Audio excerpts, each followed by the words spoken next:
The topic of today's video is how to make text swipe reveal effects in DaVinci Resolve. So I'm going to work in the cut tab, and of course the first thing to do would just be to go and grab a title and drag it into your timeline, adjust the size to your preference, and then in the title settings, write whatever you want to say, set up your colors, set up your positions, and so forth. Once you're done there, what you want to do is head to settings in the inspector window. And we're going to go down to cropping.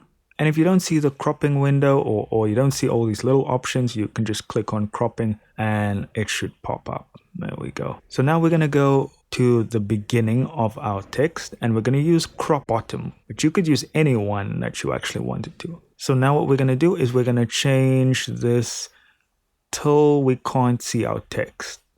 And then click on our keyframe diamond. And then we're going to move until the point where we want our text to be visible, and we're just gonna swipe it back and it'll automatically add its own keyframe, and you are done.